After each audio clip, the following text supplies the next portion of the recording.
I think I will get started. A little bit about myself. I am Susan Liller. I am the associate pastor at the East Dayton Fellowship, which you're going to learn more about as time goes through. So I won't say a whole lot about that right now.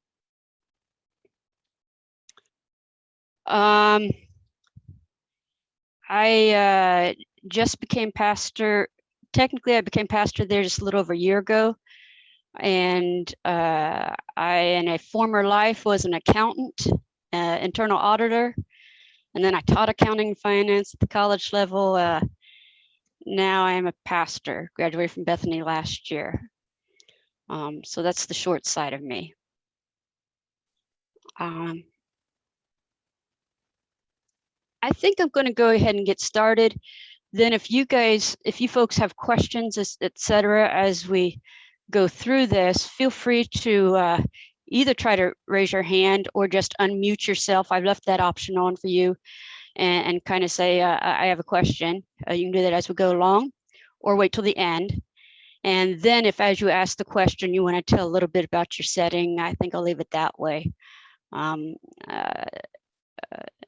So that I make sure we get through the presentation and answer any questions that you all may have.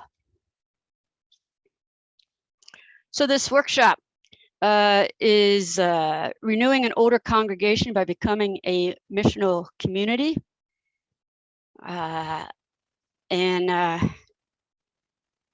want to tell you a little bit about this, what this presentation is and what it is not. It is a story.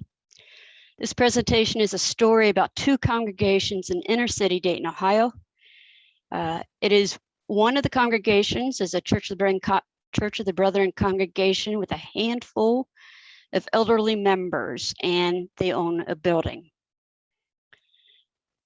The other congregation is a new Brethren in Christ church plant made up mostly of inner city neighborhood folks. This workshop presentation is not a new method or theory of church planting or church renewal.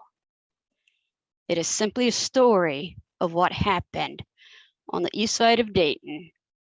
Perhaps you can glean from it some ideas to help you in your location.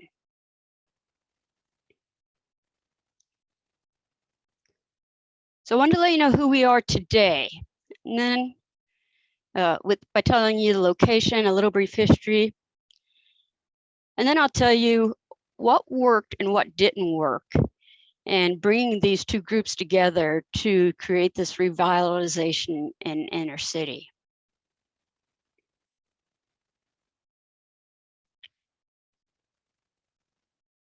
So the East Dayton Fellowship is the coming together of two congregations working as one body to further God's kingdom in East Dayton. Here's the front view of the church and the side view, often called the rear view. The coloring looks a little different just because the pictures were taken a different day, but it's the same building. So in the corner of East 3rd Street and Garland Avenue, right smack dab in a neighborhood, right outside of downtown Dayton.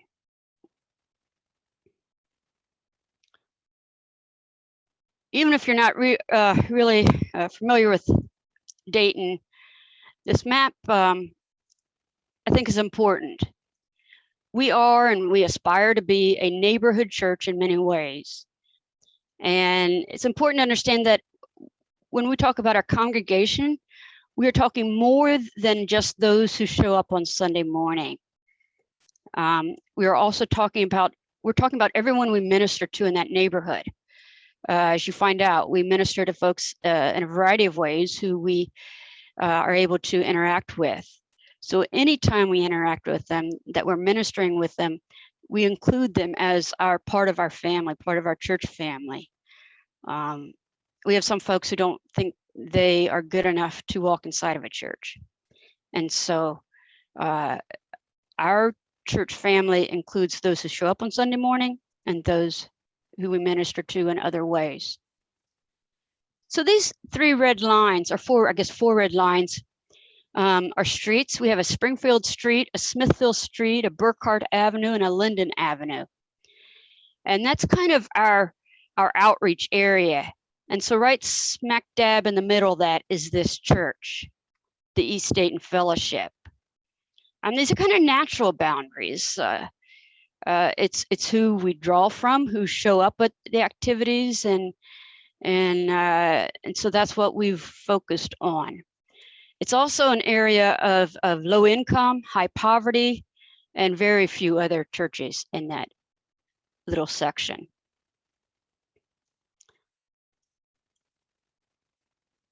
A brief history. Once upon a time, back in the early 1800s, mid 1800s, a Church of the Brethren meeting house was set up in East Dayton. It moved a couple of times to its final destination in 1949 on East 3rd Street and Garland Avenue. So this East Dayton Church of the Brethren has a long history. So this is prior to the 1881 and 82 splits. At one time, it had been a large community church, 30s, 40s, and 50s, so forth. They've got some pictures with lots of people and kids attending that. And so that was the East Dayton Church of Brethren. However, lately it's been dwindled down to a handful of elderly members. Prior to these two coming together, there were 6 to 8 folks coming on a Sunday morning. But they were able to maintain the building, which is a good thing. The next group is the Shepherd's Table. This is a ministry of the Fairview Brethren in Christ Church, which is located in Englewood, Ohio, a Dayton northern suburb. Now this Shepherd's Table congregation was planted by a guy fresh out of Princeton Theological Seminary. His name is Zach Spidell. He was a member of the Fairview BIC Church, Brethren in Christ Church. And together, this guy named Zach Spidell and his home church, Fairview, worked to decide what would be a good place to plant a church in Dayton. Zach grew up in Dayton, so he had a heart for Dayton. So they spent a lot of time discerning, and they chose the east side of Dayton. Zach bought a house then. It just happened to be, maybe not just happened, 2 doors down from the East Dayton Church of the Brethren building. So he bought a house, and to let you know about the East Dayton area, he bought a house for $26,000. And so in 2011, he started doing groundwork, and in 2012, the first group gathered in his home, which then became known as the Shepherd's Table Congregation.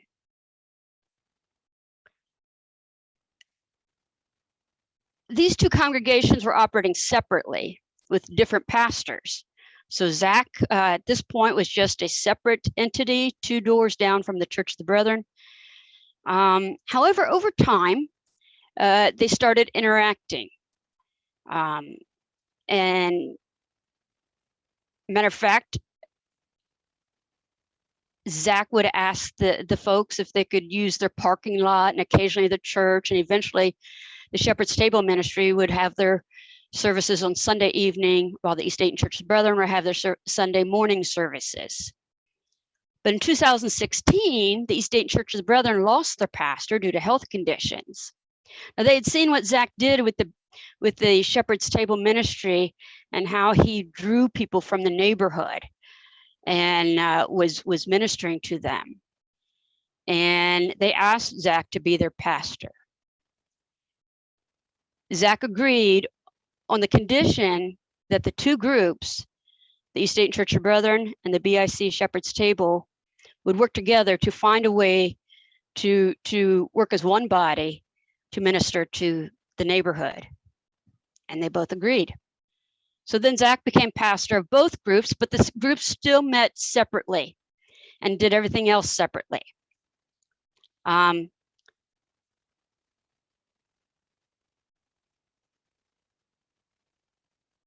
So we have these two groups. using the same pastor. He preaches 2 sermons, but this is the same sermon, one Sunday morning, one Sunday evening. The members or the attendees of the Shepherd's Table are coming mainly from that neighborhood. Matter of fact, many of them walk. They don't even have cars, walk or ride their bicycles. The elderly folks of the East Dayton Church of Brethren, the 68 folks who are attending, don't live quite within those red line boundaries that I had shown on the map, but they don't live too far outside of them. So they're still in the East Dayton area. Slowly over time, these 2 groups began working together, which will define what that means in a bit. And in August 2019, they combined worship services. So it was kind of the last thing they combined, other than their legal entities are still separate. They combined worship services on a trial basis.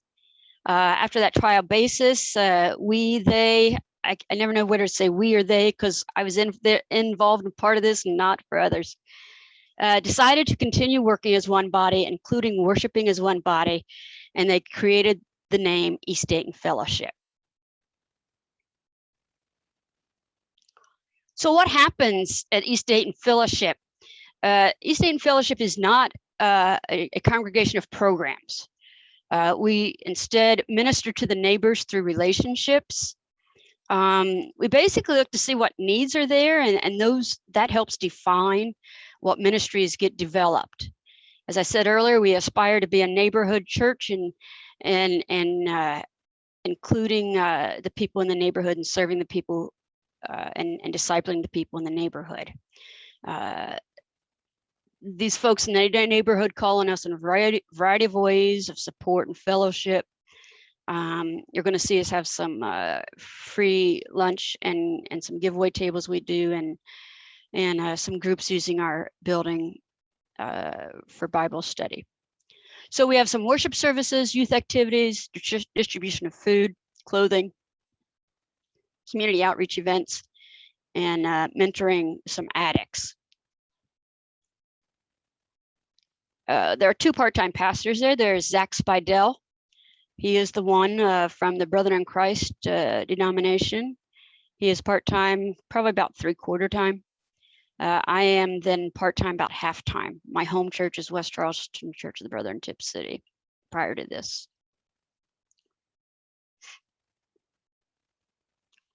The people, who comes and who shows up here at East Dayton Fellowship. This is a picture back in 2015 around Christmas time. This would have been just the Shepherd's Table congregation. And again, this is people mostly from within those red lines. That area is a very financially depressed area.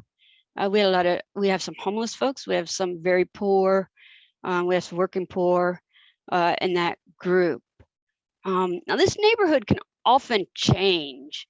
The neighborhood's volatile due to addictions, due to housing issues, due to family situations, instabilities. And so at this group, this is a pretty large, one of the largest groups of Shepherd's Table. Shortly after that, it began declining. Again, for a lot of it because of the makeup of that group. And so when there's volatility in the family lives of these people, oftentimes then we feel the volatility in the worship attendance. So in 2019, in the fall or in August, I said the 2 groups began worshiping together. This picture then, the top left, was a picture taken one of the earlier Sundays when they first combined. So there are probably about 5 people in there that are from that original East Dayton Church of the Brethren, where I said there were 6 to 8 people attending on 6 to 8 people attending on Sunday mornings, and the rest would be coming from the Shepherd's Table. And as you can see, then the Shepherd's Table at this point had declined quite a bit. Some of it's due to the makeup of the neighborhood. But then part of it is also, believe it or not, some people chose not to continue during this combination. And those who chose not to continue were some of the early folks of the Shepherd's Table congregation. Some of those we still maintain contact with, and just trying to nurture them and disciple them, even though they've chosen not to come. And so we're still working with them. So this bottom picture, the top left was fall of 2019. This bottom picture then was taken that next February, after things had kind of really gotten going again, and this new East Dayton Fellowship was reaching out to a variety of people.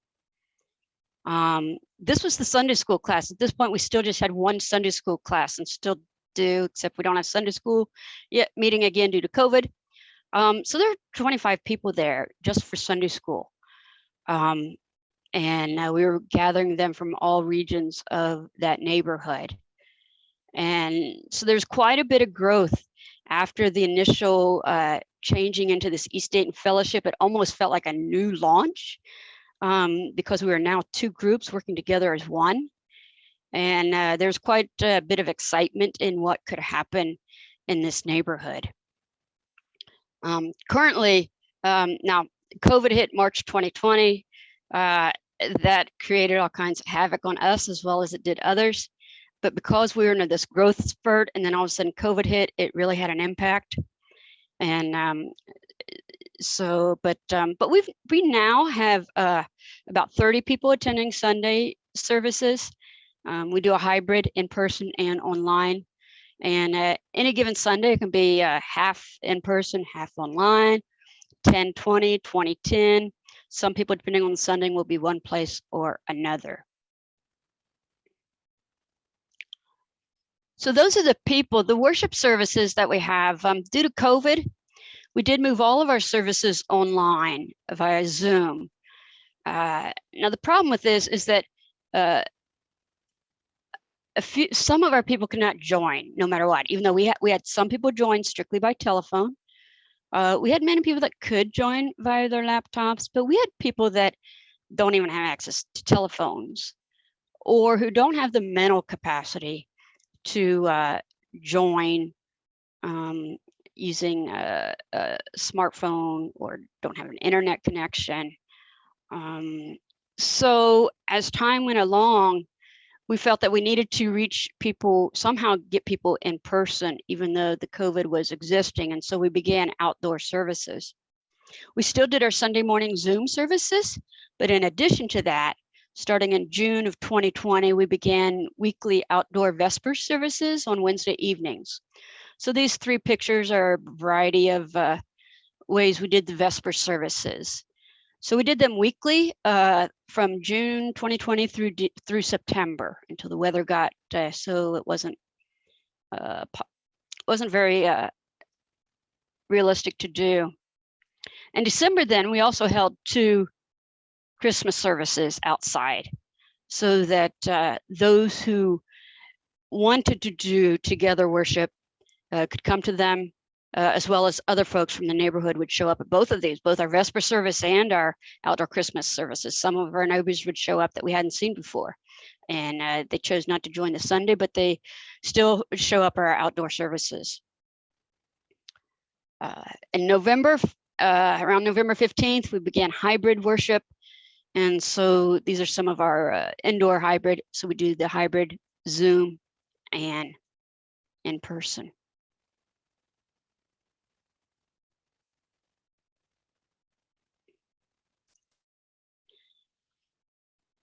And again, despite COVID, we had heard things about prior to COVID and prior to the initiation or the launching of this East Dayton Fellowship, we didn't have many youth. Now, Shepherd's Table had some youth prior to that, but they were part of the families that didn't continue on, but we still kept in contact with them.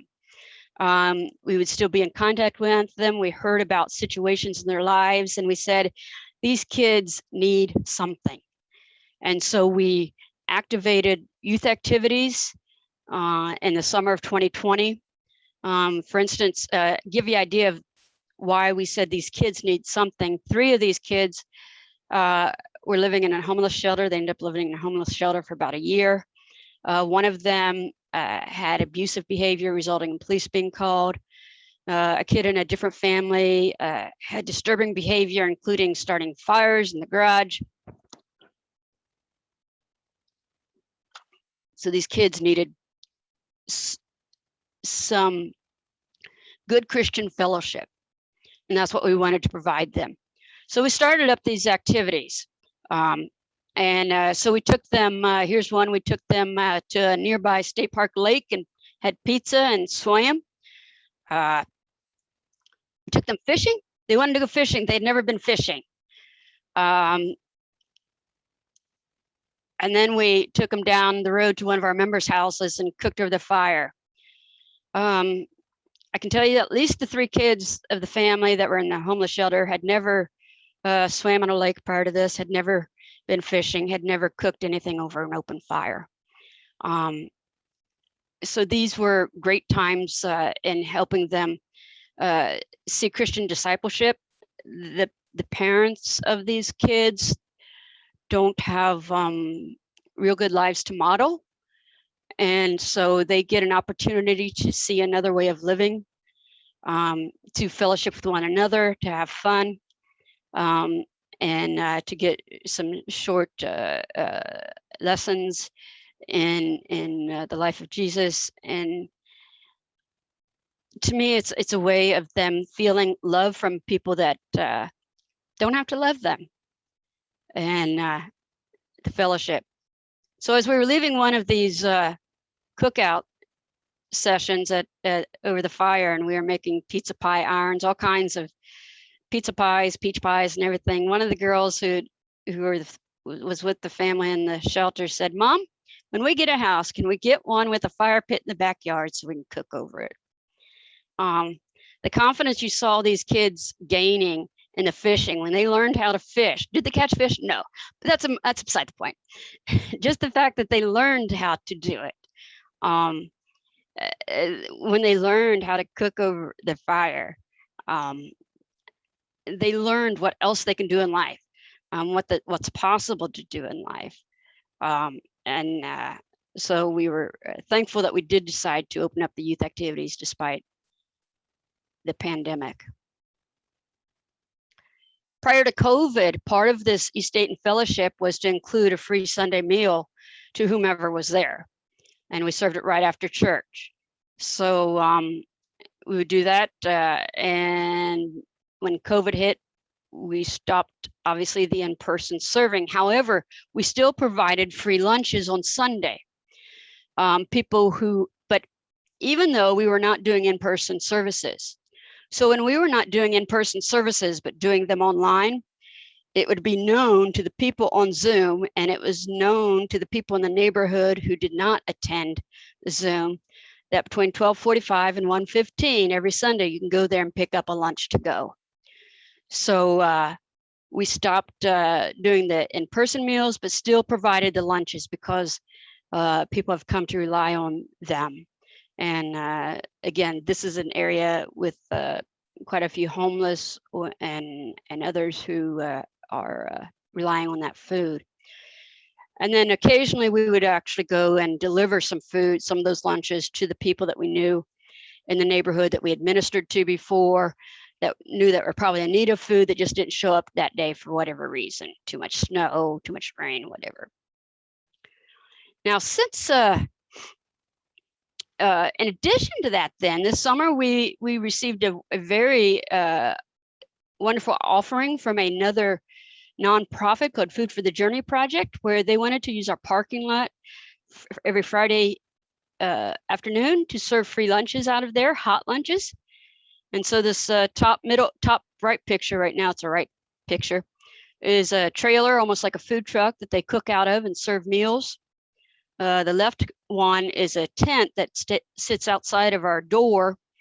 And so when the weather's bad, they don't bring the trailer, but they cook out of our kitchen and bring the food up there. So every Friday now in our parking lot, free lunches are served to anyone who shows up. We have piggybacked on that, we being the church members.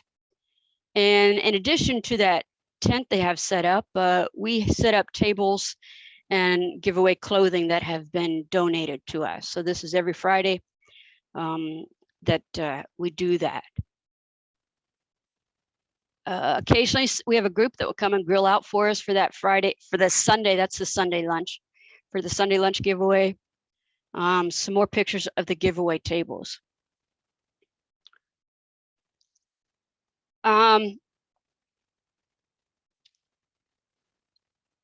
Outdoor community events.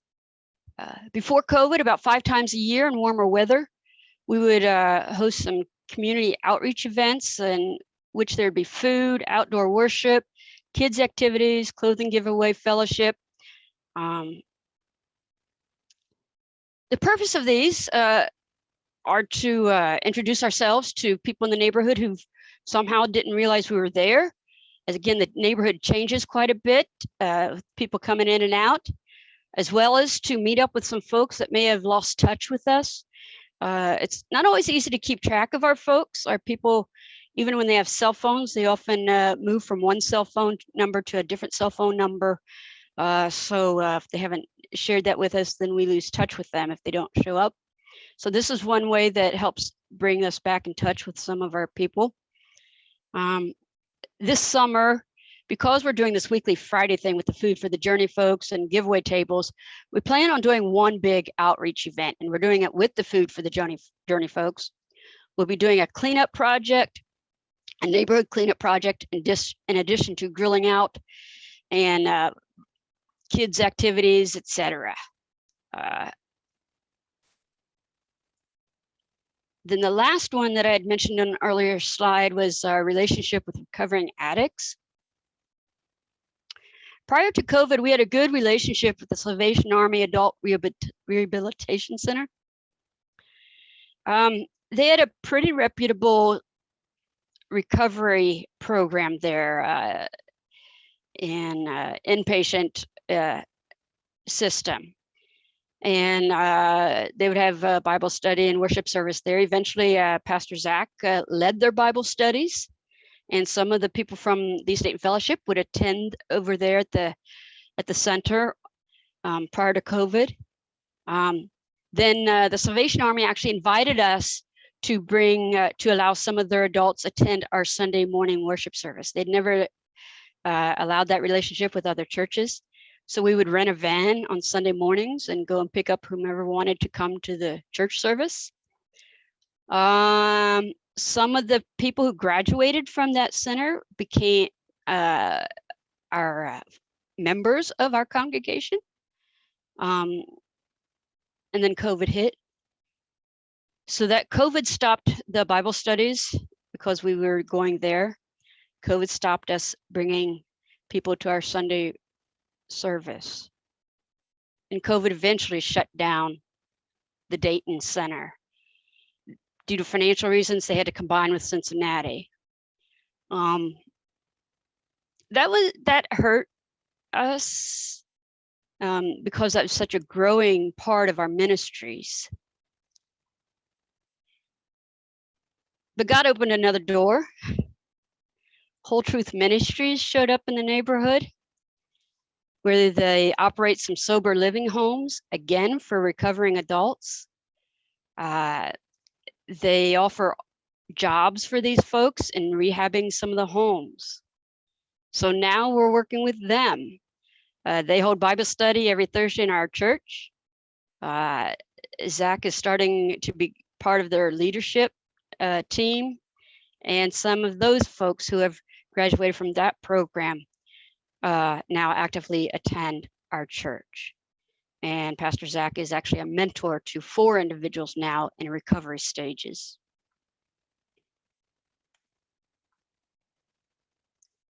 So, as I said, we're not a church or congregation of programs, but we minister to our neighbors through relationships, through the needs we see. All of these ministries are what is revitalizing that East Dayton Church of the Brethren congregation, that original congregation of 6, 7, or 8 people showing up on a Sunday morning. when they lost their pastor in 2016 and they were considering asking Zach Spidell to be their pastor, they said, you know, we used to be a neighborhood church. We'd like to have that back. Now that sentence is a very strong sentence when you know of their more recent history. Prior to Zach showing up in the neighborhood, that church, those who were meeting in that building were not very inviting and welcoming. I don't know what happened, how it came to be. I think a lot of emphasis, a lot of that, some folks are saying was because of the pastor. I don't know. But here's what I do know. There's some things that were happening there. They used to put sand in their parking lot so the kids would not ride their bikes or skateboards in it. And it was a good sized parking lot to have in the neighborhood. People in the neighborhood thought the church had closed. Even to this day, we get people showing up and said, man, I haven't been over here in years. I thought this church had closed. Matter of fact, when Zach Spidell started wanting to use that area for his Shepherd's Table ministry prior to them working with the COB folks, when Zach was meeting in his home and he wanted to use their parking lot, he went over and asked them, he says, could we use your parking lot for this event? They said, okay, but you can't go indoors to use the bathrooms or anything. And later on, then I guess there's a little more trust built up. And so Zach dared ask them, can we use your basement? And they said, okay, but you can't go upstairs to the sanctuary. We don't want them upstairs in the sanctuary. Yet now, these two groups are working together as one body of Christ, ministering to those groups in the neighborhood. So how did this happen? How do you get these groups like that to come together? So I'll tell you some things that worked and some things that didn't work.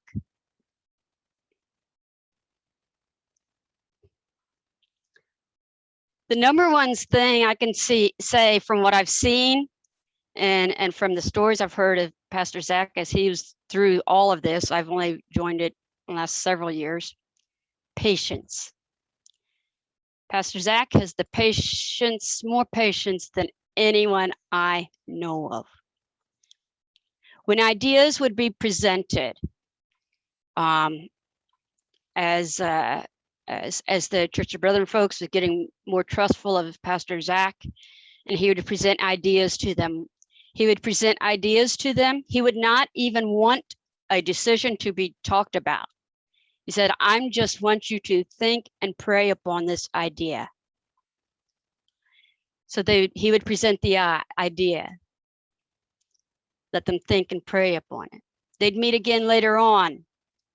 He says, I'd like to just discuss that idea that you've been thinking and praying on. I don't want a decision made. This could go on for months. This could go on for months.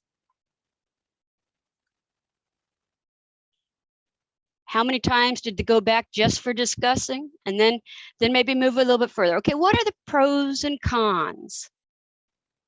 Then they'd wait some more, repeat as needed. This could go on for months just for one question of what the group could use the building for.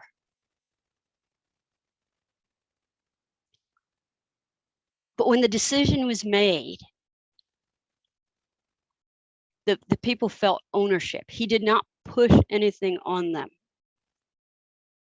He really took on the process of discussing and discerning and praying. He would pray, he would ask them to pray and discern.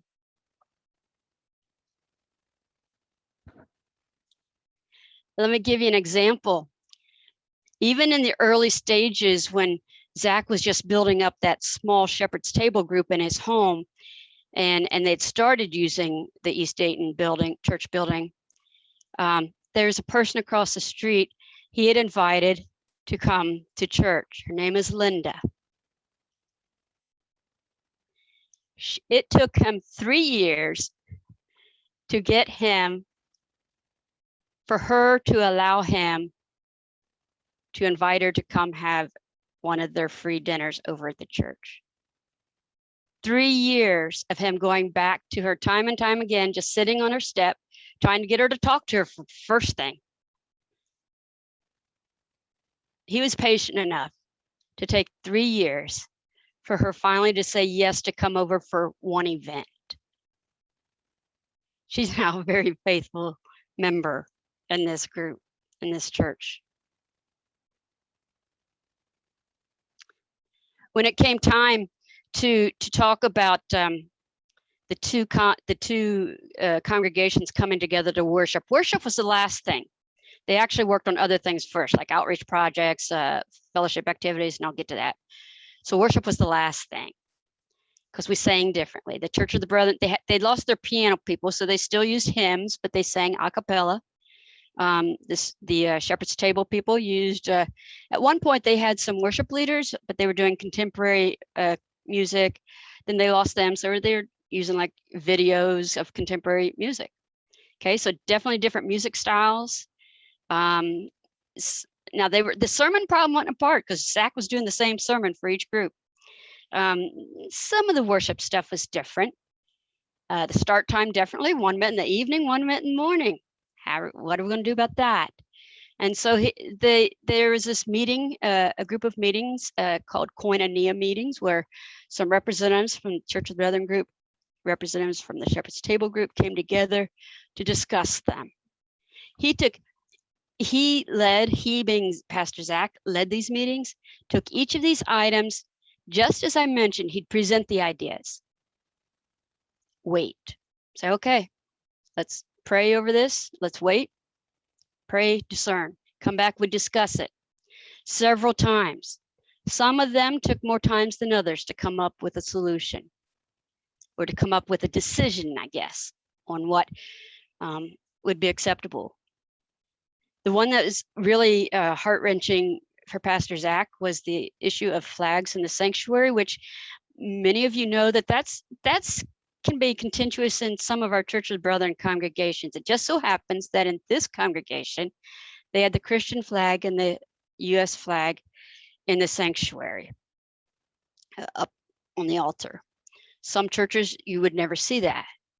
Well, Zach comes from Brethren in Christ, and as I have worked with Zach more and more, have realized how close we are in denominational beliefs. We both do the love feast on Monday, Thursday.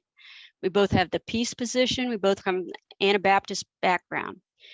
And so Zach's history of flags was, and in the BIC, just like in the COB, some of the BIC churches also have churches that say, no, we want the flags up front. Other BICs don't want the flags in the church at all. So in that regard, similar to COB. Zach's personal desire is not to have the flags in the church at all. Here that both flags were on the altar.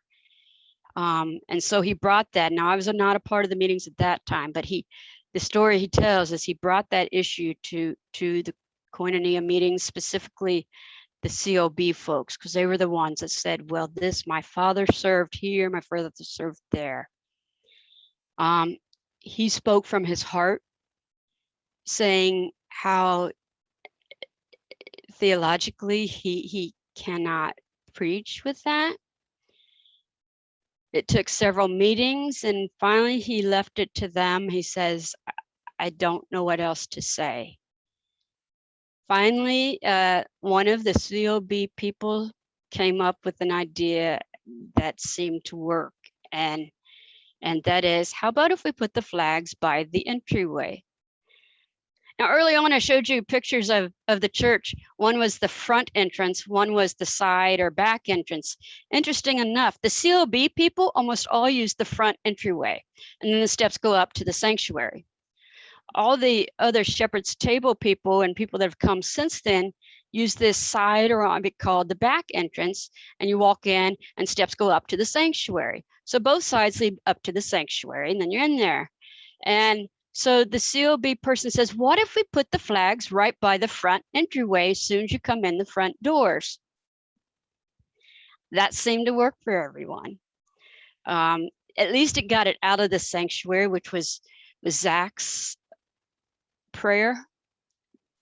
They're still in the church, which is what the COB's prayer, the people of the original COB, their prayer was. But he waited some long meetings and was willing to wait till someone felt a movement from God or just came up with the idea of how to solve that. So what worked in this process? Patience. Patience.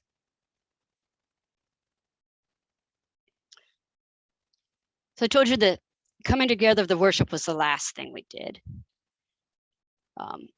The early things that were done to say, let's see if we can work together on the community outreach things. Those were the first things we did. Those big block parties with the blow up things and giving out some food. I always say, if you want two groups to get together that don't know each other, have them play together and work together and eat together. Play, work, and eat. And that's what happened during these community block party events. People would have to set up and we'd play, eat, and work together. And so those seemed to work all right. Then they moved on to some fellowship game nights, just with the folks in the basement. There comes the playing part again. More recently, we had some clothing donated to us, a lot of clothing, and we needed some work done. It was amazing to see how much the closeness has come together, to see that as I watched people work together and hold conversations just about life in general, of people who would not have been crossing paths prior to this combination, and both genuinely interested in each other's lives, all because I believe of the slowness in which this process has taken. What else worked? The fact that we have a common goal. Both the COB said, we want to be a neighborhood church again. And the BIC Shepherd's Table has always been about being a neighborhood church. So this faithful presence in the neighborhood and really focusing on serving the neighborhood, no matter what those neighborhood people look like. That has become a common goal, so that we can see people from both of the original groups now working together for the block parties, on the neighborhood cleanup days, the Friday food truck lunches and the clothing giveaway, the people coming to volunteer and help at that now. It's just great to see the intermixture. And we are hearing this from other people in the community. Oh, you're that church on the corner that gives away the food and the clothing. That's when you know you're making a difference or a presence. You're creating a presence. No longer, oh, I thought that church was closed. And so for us, because that was our mission, we have to be available. Keep showing up to be available to do those ministries.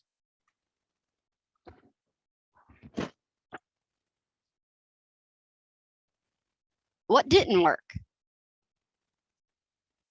Now I have to be honest, from my point of view, because I was I came on staff March of 2020. I did my field placement there for school year from 2019 to 20, I think, or 18 to 19, I don't know.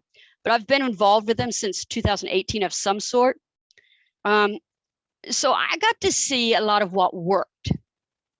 So I had to go back to Zach and say, what didn't work in all this process? And a lot of what he says didn't work goes back to the Shepherd's Table planting. And what he had to say, that they got they being Zach and his home congregation, Fairview Brethren in Christ Church, did have church planting coaches and gurus to help them out. Unfortunately, what they offered didn't work. But that doesn't mean what they have to offer won't work for someone else. For one thing, they planted in an area they said they shouldn't have planted. The Fairview and Zach planted in an area that the church planter says you will not be successful here because it cannot financially carry a church like that. And Zach knew that, but his method was to include, to try to get people in other organizations, other churches to become partners to help in this ministry, which is what's happening now. So they told him to go to the areas that are growing, where the newer, higher income apartments are being built and condos. But Fairview and Zach said that's not what we were feeling called to do. So they stuck to their guns, and guns isn't really a good thing to use. Well, they stuck to their idea of planting in the city, feeling because these people need God too.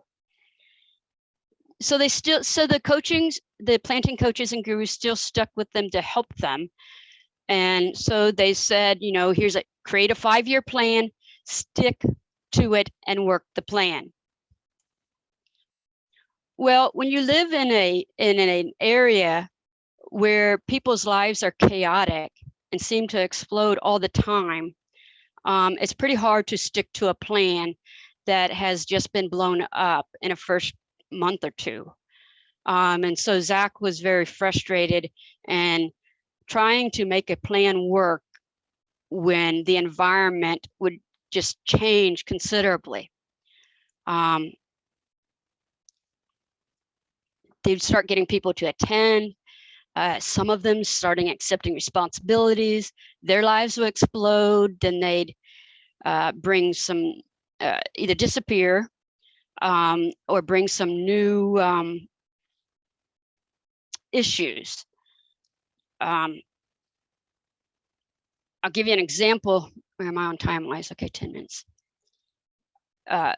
They used to have lots of kids coming to this shepherd's table, and both black and white, even though the neighborhood is more white than black, but there's also some Hispanics and some refugees. But just down the street, not long after that, there is a big disturbance.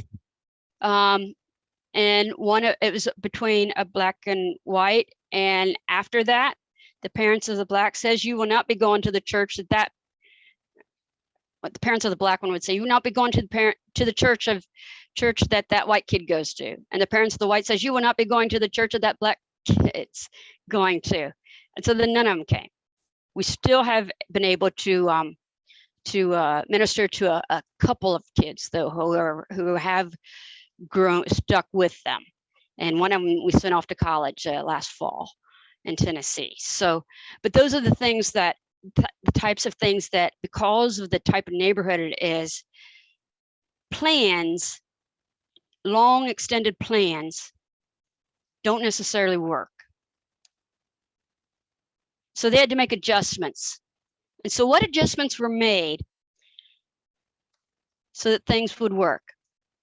Be willing to change the course. Learn and become part of the neighborhood. I told you that Zach actually purchased a house there. And so he became part of that neighborhood, which was vital for its success, but still took him a while to become part of that neighborhood, to be recognized part of the neighborhood, and to learn it. Know your resources and use them.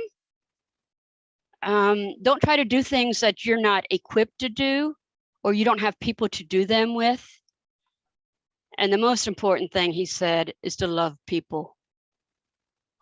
You have to love those. Now, in this case, we have to love those who have been with the Church of the Brethren for a long time, their whole lives. We have to learn and accept and respect the stories they say of their of their relatives that used to be there at the church. But we also have to love those who are just now becoming part of the church. And to me, this is one of the most invaluable things. As I was interviewing Zach about what worked and didn't, he says, the good things that happened in this whole process were not in the plan. The good things happened when we loved people relationally. And then we introduced them to God and Jesus. So I hope you got an idea of what happened on the corner of East 3rd Street and Garland Avenue. Oh, the final one here. I've got this one.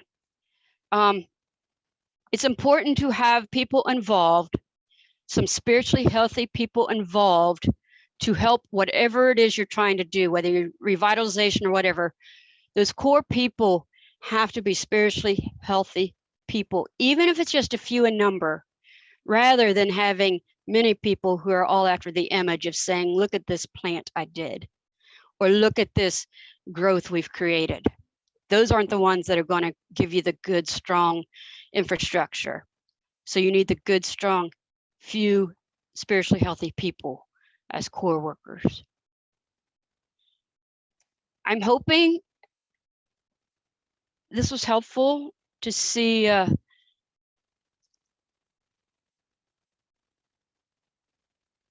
what can be done. As I said, it's not a new method or anything. It's what happened and what worked on this corner.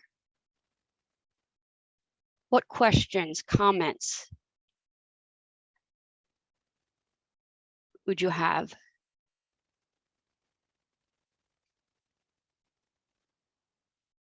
I have someone here's put in the chat said, with East Dayton COB being so small at the beginning of this, I imagine there was a fear of losing their members over trying this partnership and renewal. Do you know how that was addressed? And you mentioned that there were folks that left anyway. Thanks for asking that. I'll have to tell you, the folks that left were not of the original COB. The original COB folks still stuck around. Those that left were part of the Shepherd's Table, that newer congregation. And so, yeah, I'll tell you what the older COB folks eventually started saying is they had no longer looked at it as for fear of losing members because, well, let me back up. They were afraid of the church closing due to lack of people being there. So they knew they needed to do something. They knew that if they continued status quo, their people would die off and there would be no more East Dayton Church of the Brethren. That was their fear. That was their prime fear. So they knew they were going to have to make some changes. And so that was helpful.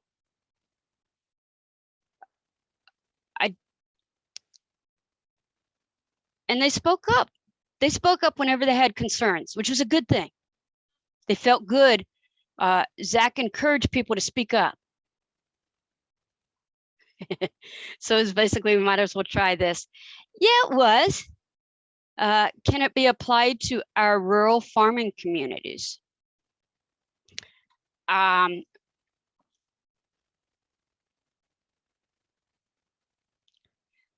The difference with the rural farming communities is you don't have a big pool of people to pull from right around your house to then get to come to your church. But I do think it's all about being welcoming, inviting, trying to meet the needs of those who happen to be around you. So for rural and farming communities, it's a little bit different in that it's a further circumference area. But I think it would be interesting for a rural or community church to look and say, who is around us? What are their needs? And can we help meet their needs? Possibly. I'll tell you what else has happened with one of our rural community churches here, though. They are very small, and they have chosen to connect with the East Dayton Fellowship. They are starting to get energized just by connecting with the East Dayton Fellowship Church. So they're probably a 25, 30-minute drive from them. So they've heard the story of what's happening, and they said, you know, we don't have tons of people around us to draw from, to do ministry to. So they have chosen to kind of adopt East Dayton Fellowship, and not just financially, but they're now working to get their people to show up and actually engage with the people in some of our Friday afternoon events, or possibly our one summer community block party. And that energizes them because they now feel like they have purpose. So are they growing in numbers? Again, I have a problem when we concentrate just on numbers. Are they growing in numbers? Not necessarily, but they're growing in vitality, in their purpose, and still feel that they are being missional a few miles away. So that's another way for rural or farming communities can work, is to partner with another church that will vitalize them. And then as they share that story with their neighbors, they can become interested. I'd like to be a part of a church that helps serve a population that I can't personally go help serve.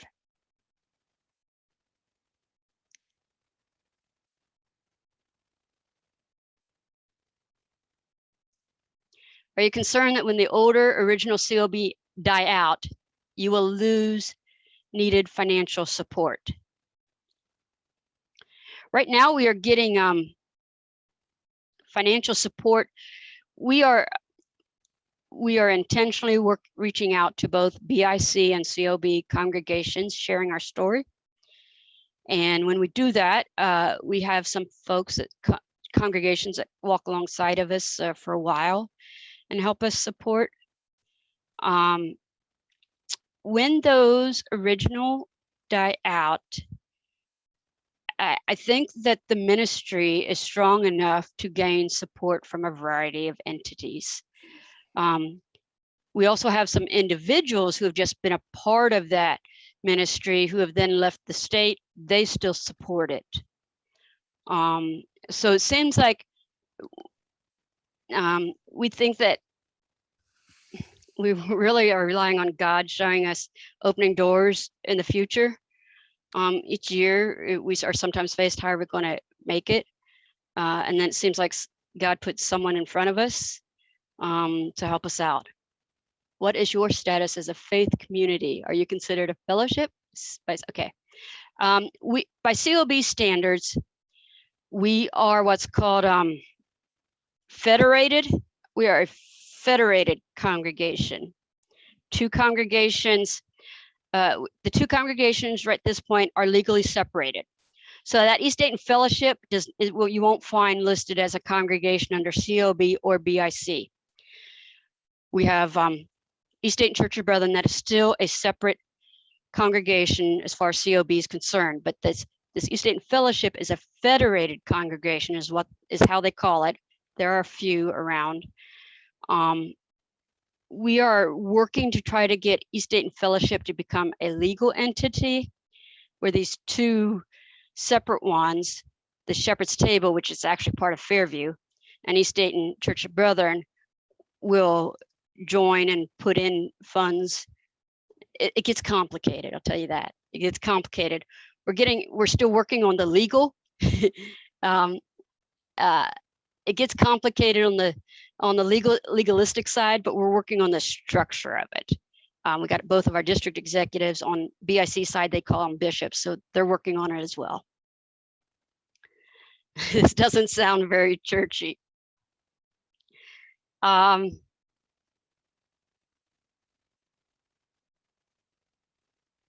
not sure what you meant by very churchy. Is the name? just the federation part. Oh, I know it. I know it. It is, but it's that's what they call it. They call it federated. There's because you can either do it federated or there's another one. I think affiliated. So the COB allows it to be either federated or affiliated, and based on the descriptions we've been told by our DEs and folks, we're operating as a federated organization. Yeah, you're right. It doesn't sound very churchy. It sounds more legalistic. Yeah. Any other questions, comments?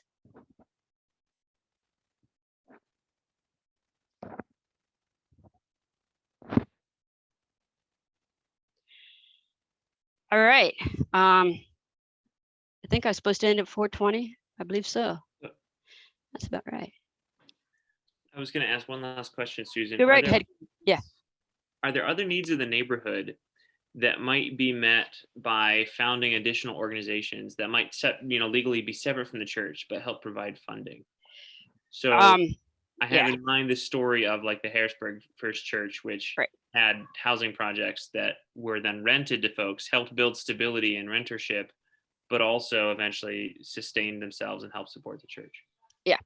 So I have recently done an orientation at Life Enrichment Center, which is a faith-based nonprofit over on Finley Street, not far from us.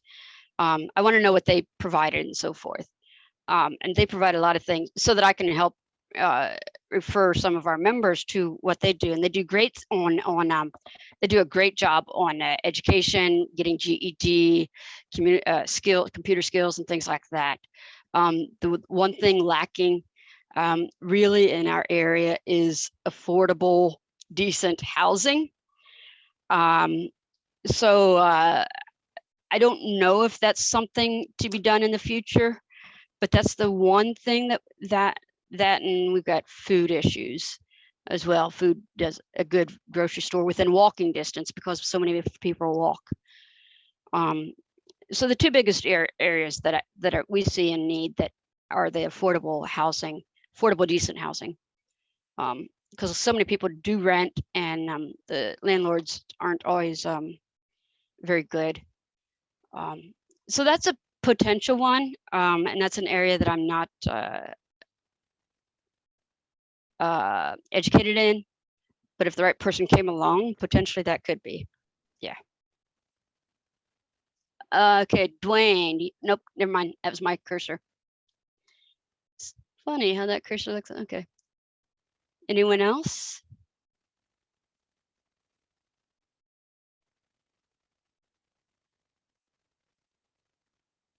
Well, thank you all.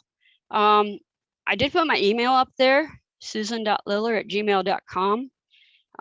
If you ever want to, if you think of questions or something in the future, feel free to shoot me an email and I'll see what I can do about it. Thank you for coming and being an attentive audience.